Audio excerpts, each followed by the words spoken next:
Assalamu alaikum everyone. This is Sania Noman. I'm currently pursuing MBBS from JLMCH Bhagalpur Bihar. इस video का thumbnail देखिए तुम्हें पता चल ही गया होगा कि मैं इसमें केमिस्ट्री के बारे में बताने वाली हूँ। तो देखो केमिस्ट्री में 3 पोर्शन होते हैं, फिजिकल, ऑर्गेनिक एंड इनऑर्गेनिक। तो सबसे पहले ऑर्गेनिक की बात कर लेते हैं, जिससे बहुत सारे स्टूडेंट्स को प्रॉब्लम होती है। देखो ऑर्गेनिक में अगर तुम्हें प्रॉब्लम हो रही है ना, तो इसका मतलब या तो ये हो सकता है कि तुम्हारे बेसिक्स बिल्कुल भी क्लियर नहीं है। तो सबसे पहले तो अपने बेसिक्स क्लियर करो। बेसिक्स क्लियर करने का मतलब ये है कि तुम्हें अपने स्टार्टिंग्स के चैप्टर को क्लियर करना है। उस पर बहुत वर्क करने की जरूरत है अभी। जैसे सम बेसिक कंसेप्ट हो गया, हाइड्रोकार्बन्स हो गए, उसके अलावा plus I effect, plus M effect, SN1 reaction, SN2 reaction, E1 reaction, E2 reaction, इन सब में तुम्हें कंफ्यूजन है। तो सबसे पहले तुम ये क्लियर करो कि कहाँ पे SN1 लगेगा, कहाँ पे SN2 लगेगा, कहाँ पे प्लस आई की वजह से क्या इफेक्ट पड़ेगा, प्लस एम की वजह से क्या इफेक्ट पड़ेगा। तो तुम्हें ये सब सबसे पहले क्लियर करने की जरूरत है। उसके बाद आ जाते हैं मेथड ऑफ प्रिपरेशन पे। जैसे अल्कीन, अल्केन, अल्काइन, इन सब के मेथड ऑफ प्रिपरेशन को तुम्हें बहुत अच्छे से क्लियर करना है। उन सब के रिएक्शंस को अच्छे से याद करना है। और वो तुम्हें याद कैसे होगा? वो तुम्हें बार बार लिख करके होगा। तुम उसे बार बार लिखोगे तब तुम्हें वो याद होगा। तो सबसे पहले तुम अपनी एनसीईआरटी खोलो, उसे पढ़ो, उसके नेमिंग रिएक्शंस देखो, मैकेनिज्म देखो। और नेमिंग रिएक्शंस को तो सबसे अच्छे से याद कर लो। जैसे विलियमसन सिंथेसिस हो गया, कैनिजारो रिएक्शन हो गया, सेंट मेयर रिएक्शन हो गया, गैब्रेट थैलेमाइड रिएक्शन हो गया, एल्डोल कंडेंसेशन, इन सबको बहुत अच्छे से याद करो। सबके मैकेनिज्म को याद करो, सबके प्रोडक्ट्स को, सबके रिएक्टेंट्स को, इंटरमीडिएट को याद करो। और इसे बार बार पढ़ो और एनसीईआरटी से पढ़ो और उसे हाईलाइट करते चलो। ऑर्गेनिक में एनसीईआरटी छोड़ के बिल्कुल भी मत चलना। ये मत सोचना कि मॉड्यूल से ही पढ़ लेता हूँ तो हो जाएगा। नहीं, एनसीईआरटी को बिल्कुल भी मत छोड़ना। हाँ, अपने मॉड्यूल्स को भी साथ में पढ़ो, क्योंकि तुम्हें कुछ कुछ एक्स्ट्रा की भी जरूरत पड़ती है ऑर्गेनिक में। उसके बाद आइसोमेरिज्म को अच्छे से कर लो। जैसे ज्योमेट्रिकल आइसोमेरिज्म हो गया, उसमें सिस ट्रांस, कौन सा सिस आइसोमर है, कौन सा ट्रांस आइसोमर है। ऑप्टिकल आइसोमेरिज्म को अच्छे से करो। डेक्सोरोटेटरी, लीवोरोटेटरी क्या होता है, म्यूटा रोटेशन किसे कहते हैं, म्यूटा रोटेशन होता क्या है, रेसिमाइजेशन क्या होता है, इन्वर्जन क्या होता है, इन सब को अच्छे से क्लियर करो। अपने कॉन्सेप्ट को क्लियर करो। मैं तुम्हें बार बार यही बोल रही हूँ, इन सब चीज़ों को क्लियर करो सबसे पहले। ऑर्गेनिक देखो बहुत ही ईजी और बहुत ही अच्छा सब्जेक्ट है। मुझे भी ऑर्गेनिक पहले बहुत टफ लगता था, लेकिन मैंने उस पर इतना वर्क किया कि वो मेरा फेवरेट सब्जेक्ट बन गया। तो ऑर्गेनिक तुम्हारा भी फेवरेट सब्जेक्ट बन सकता है, बस तुम्हें उस पर वर्क बार बार करना है। वो बहुत ईजी और बहुत अच्छा है। स्पेशली मैं तुम्हें बोलूंगी, जितने भी नेमिंग रिएक्शन है सबको बार बार रिवाइज करो, बार बार लिखो उन सबको। देखो तुम जब तक पेन नहीं उठाओगे ना, तब तक तुम्हें वो चीज़ माइंड में सेट नहीं होगी। तो पेन उठाओ, उसे लिखो रिएक्शंस को बार बार। उसके बाद alcohol, aldehyde, ketone, carboxylic acid, amines, इन सब चैप्टर को भी बहुत अच्छे से करो। बहुत ही मार्क्स स्कोरिंग चैप्टर हैं।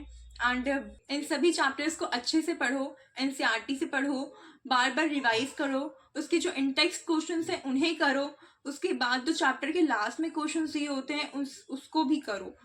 PYQ करो, पंकज सर के क्वेश्चन सॉल्व करो। उसके बाद biomolecule, polymer, chemistry in everyday life, ये सब भी बहुत ही स्कोरिंग चैप्टर्स हैं, बहुत ही इजी चैप्टर्स हैं। और ये ऐसे चैप्टर्स हैं जिसे इंसान बार बार भूल जाता है। तो इसे बार बार रिवाइज करने की जरूरत है, क्योंकि तुम इसे जितना रिवाइज करोगे तो वो तुम रिटेन करोगे। नहीं रिवाइज करोगे तो तुम भूल जाओगे।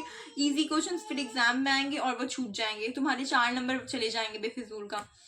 तो ये सब इजी चैप्टर्स है, इसे बार बार रिवाइज करो और एग्जाम के टाइम पे तो खास के रिवाइज करना इसे। अब बात कर लेते हैं इनऑर्गेनिक केमिस्ट्री की। देखो इनऑर्गेनिक केमिस्ट्री में भी ना तुम्हें बहुत याद करने की जरूरत है। तो उसको भी तुम्हें कहाँ से करना है? उसको भी तुम्हें एनसीईआरटी से करना है। लेकिन एनसीईआरटी में इतने डाटा होते हैं कि तुम उन सब डाटा को याद नहीं कर सकते हो। तो तुम क्या करोगे? तुम्हें एनसीईआरटी में ऑर्डर्स को याद करना है। जितने भी ऑर्डर्स दिए हुए हैं ना, उन सबको याद करना है। जितने भी ग्राफ्स हैं उन सबको याद करना है। जैसे आयोनाइजेशन एनर्जी हो गया, तो 3D के लिए क्या होगा, 4D के लिए क्या होगा, 5D के लिए क्या होगा। तो इसको ग्राफ से याद कर लो। कहाँ पे एक्सेप्शन है, क्यों एक्सेप्शन है, इस एक्सेप्शन का रीजन क्या है, इन सबको अच्छे से पता करो। जैसे बात कर लेते हैं किसी ग्रुप की, तो हर ग्रुप की तुम्हें प्रॉपर्टीज पता होनी चाहिए। उन हर ग्रुप की हर प्रॉपर्टीज को तुम ऑर्डर वाइज याद करो। सबके स्पेशल रिएक्शंस याद करो। ऑक्सीजन के साथ रिएक्शंस क्या होगा, हाइड्रोजन के साथ क्या होगा, मेटल के साथ क्या होगा, नॉन मेटल के साथ क्या होगा, इन सबको याद करो। अब जैसे किसी ग्रुप का मेल्टिंग पॉइंट की बात है, तो वहाँ पे कहीं कहीं पे किसी में डिप है, किसी का हाई है, तो क्यों है उसका रीजन भी पता होना चाहिए।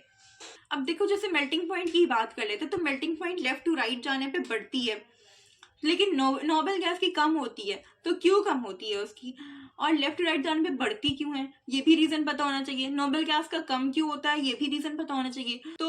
तो तुम इन सब चीजों को कैसे याद करोगे, इन सब चीजों को ऑर्डर के थ्रू याद करो, ग्राफ के थ्रू याद करो, ठीक है। तो इस तरह से इनऑर्गेनिक केमिस्ट्री को तुम याद करो। इनऑर्गेनिक केमिस्ट्री में बहुत याद करना है, बहुत सारे एक्सेप्शन है, एक्सेप्शन का रीजन पता करना है तुम्हें। देखो जैसे एस ब्लॉक और पी ब्लॉक में बहुत सारे स्टूडेंट्स को प्रॉब्लम होती है, तो वो क्या करते हैं, एक बार में धड़ते सारे चैप्टर्स पढ़ देते हैं और फिर उसके बाद उसके क्वेश्चंस करने बैठ जाते हैं। तो तुम्हें ऐसा नहीं करना है, तुम्हें एक बार में एक ग्रुप को उठाना है। जैसे तुमने कार्बन फैमिली को उठाया, सबसे पहले उसे पढ़ो, बहुत अच्छे से पढ़ो, उसके बाद उसके क्वेश्चंस करो। उसके बाद नाइट्रोजन फैमिली को उठाओ, उसको अच्छे से पढ़ो, उसके बाद उसके क्वेश्चंस करो, एंड सो ऑन। इस तरह से करो, एक बार में चैप्टर्स को कंप्लीट करके फिर उसके क्वेश्चंस ऐसे मत क्या करो। उसके बाद तुम्हें क्या करना है, 2-3 दिन के बाद वापस से तुम्हें उस चैप्टर को उठाना है और उस चैप्टर्स के सिर्फ क्वेश्चंस करने हैं और सारे क्वेश्चंस करने हैं। फिर तुम्हें वापस से चैप्टर पे नहीं जाना है, सिर्फ उसके क्वेश्चंस करने हैं, ताकि तुम्हें कितना याद रह रहा है। तुम ये भी देखो, तुमने पहले क्वेश्चन सॉल्व किया हुआ है, तुम उसी क्वेश्चंस को दोबारा से सॉल्व करो और देखो पहले जो तुम गलत किए थे तुम उसे वापस से रॉन्ग कर रहे हो या नहीं कर रहे हो, और अगर कर रहे हो तो उसे तुम फिर करेक्ट करो, ठीक है। तो तुम्हें इनऑर्गेनिक केमिस्ट्री में इस तरह से करना है, क्वेश्चन सॉल्व तो करने ही है, क्योंकि फिर अगर तुम क्वेश्चन सॉल्व नहीं करोगे ना तो क्या होगा, फिर एग्जाम में तुम्हारे पास क्वेश्चंस आएंगे तो तुम्हारा उस तरह से माइंड वर्क नहीं करेगा कि मुझे अब किस तरह से सोचना है। तो ये क्वेश्चन प्रैक्टिस करने से ही होगा कि मुझे क्वेश्चंस को किस तरह से अप्रोच करना है।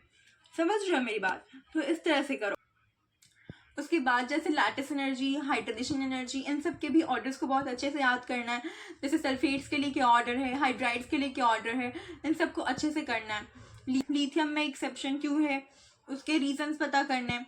तो you have to learn each and everything.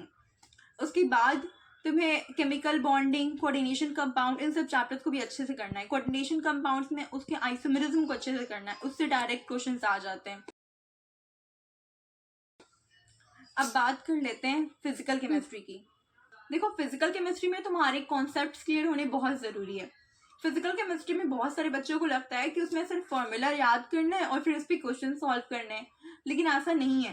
Physical chemistry में सबसे पहले तो थ्योरी अच्छी होनी चाहिए, कॉन्सेप्ट्स क्लियर होने चाहिए, उसके बाद फिर फॉर्मूला है। फिजिकल केमिस्ट्री में तुम्हें किस तरह से अप्रोच करनी है, फिजिकल केमिस्ट्री में सबसे पहले तुम्हें ईजी क्वेश्चंस करने हैं, उसके बाद तुम्हें टफ लेवल पे जाना है। तुम्हें सबसे पहले टफ पे नहीं जाना है, इजी से करो, उसके बाद टफ की तरफ जाओ।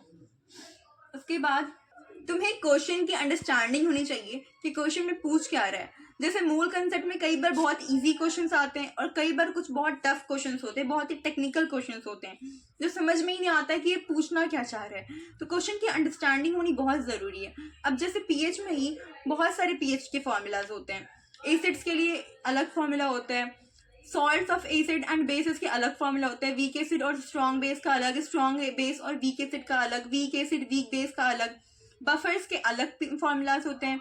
तो फॉर्मूलाज भी तुम्हें लर्न करना है, तो फॉर्मूलाज लर्न करने से पहले तुम्हें कॉन्सेप्ट क्लियर होनी चाहिए कि मुझे कहाँ पे कौन सा फॉर्मूला यूज़ करना है, उसका अप्रोच कैसे करना है। और सबसे इंपॉर्टेंट कई बार क्या होता है कि एग्जाम में तुम्हें डायरेक्ट क्वेश्चन नहीं पूछता कि तुम पीएच बताना है, तो पीएच का जो फॉर्मूला है तुम उस पर वैल्यू पुट करोगे और आंसर ले आओगे।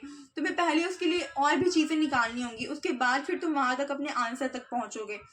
तो तुम्हें क्वेश्चन की अंडरस्टैंडिंग होनी बहुत ज़रूरी है और फिर उसके बाद उसे किस तरह से अप्रोच करना है, तो उसके लिए कॉन्सेप्ट क्लियर होना बहुत ज़रूरी है। Thermodynamics, ionic equilibrium, chemical equilibrium, इन सब चैप्टर्स को भी अच्छे से करने के लिए तुम्हें इसकी कॉन्सेप्ट क्लियर होनी चाहिए और तुम्हें इसके क्वेश्चंस बहुत करने होंगे।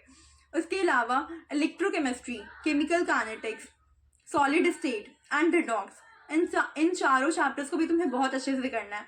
रिडॉक्स तो मतलब बेसिक है, सिर्फ एक चैप्टर नहीं है, वो हर चैप्टर से तुम्हें लिंक करेगा। तो electrochemistry, chemical kinetics, solid state और रिडॉक्स, ये चारों चैप्टर्स भी तुम्हारे बहुत अच्छे से होने चाहिए। तो इन सब चैप्टर्स को भी बिल्कुल अच्छे से करो अभी जितनी प्रैक्टिस कर सकते हो उतनी प्रैक्टिस करो, क्योंकि फिर 2-3 महीने के बाद जब तुम्हारे पास सिर्फ 2-3 महीना बचेगा, तुम उस टाइम पे इतना नहीं पढ़ पाओगे। उस टाइम पे तुम्हें सिर्फ बार बार रिवीजन करना है, बार बार टेस्ट देना है और टेस्ट की एनालिसिस करनी है और जितना हो सके क्वेश्चन प्रैक्टिस करना है। तो अभी इस टाइम पे अपनी मिस्टेक्स को देखोगे, तुम कहाँ पे मिस्टेक कर रहे हो, किस तरह से क्वेश्चन को अप्रोच करना है। अपने सारे कॉन्सेप्ट्स को बिल्कुल क्लियर करो, जहाँ पे भी तुम्हें थोड़ा भी कंफ्यूजन है, जहाँ पे भी डाउट है, अपने टीचर से कंसल्ट करो, उसे क्लियर करो और बहुत मेहनत करो अभी इस टाइम पे। अब इस टाइम पे तुम बिल्कुल भी एक्स्ट्रा मत सोचो, अब तुम हर चीज़ से बिल्कुल कट आउट हो जाओ। कहीं घूमने नहीं जाना है, कहीं कोई मूवी देखने नहीं जाना है, ढंग की मूवी भी देखने की जाने की बिल्कुल भी ज़रूरत नहीं है। देखो मैं भी नहीं जा रही हूँ, तुम लोग के लिए सब कर रही हूँ, तो तुम्हें बिल्कुल भी नहीं जाना है और बहुत दिल लगा के बस अभी पढ़ना है। अभी तुम्हें सिर्फ पढ़ना है, अभी सिर्फ अपने पढ़ाई पे फोकस करना है, तुम्हें बहुत मेहनत करना है और तुम्हें खुद को जवाब देना है। तुम खुद को चैलेंज करो कि मैं इतने दिन में इन सब टॉपिक्स को कवर कर लूँगा और केमिस्ट्री में अपने स्कोर को बढ़ा के ही रहूँगा। देखो बहुत सारे बच्चे ना फिजिक्स और बायो इन दोनों पे बहुत फोकस करते हैं, अपना पूरा 100% देते हैं, लेकिन केमिस्ट्री को बिल्कुल छोड़ देते हैं। केमिस्ट्री बीच में पिस के रह जाती है। तो केमिस्ट्री को तुम अच्छा करो, ये मत सोचो कि सिर्फ इन दोनों को करेंगे तो हो जाएगा। नीट में तीनों सब्जेक्ट को इक्वल वेटेज देने की ज़रूरत है, तीनों पे तुम्हें इक्वल मेहनत करना है। तो केमिस्ट्री पे अभी तुम मेहनत करो और अपने स्कोर इम्प्रूव करो और मुझे तुम सब बताना कि तुम्हारे मार्क्स इम्प्रूव हो रहे हैं या नहीं हो रहे हैं। I hope you guys are working hard. अगर तुम्हारे अभी स्कोर अच्छे नहीं आ रहे तो तुम खुद को बार बार बोलो और मेहनत करो और ख़ुद को बार बार बोलो कि मैं अपने स्कोर अच्छे करके रहूँगा, मैं अपने स्कोर बढ़ा के रहूँगा और एग्ज़ाम में अच्छे मार्क्स लाऊंगा। तो अब इस वीडियो को यहीं पे एंड करते हैं। Keep hustling. I hope this video helps you all and thanks for watching.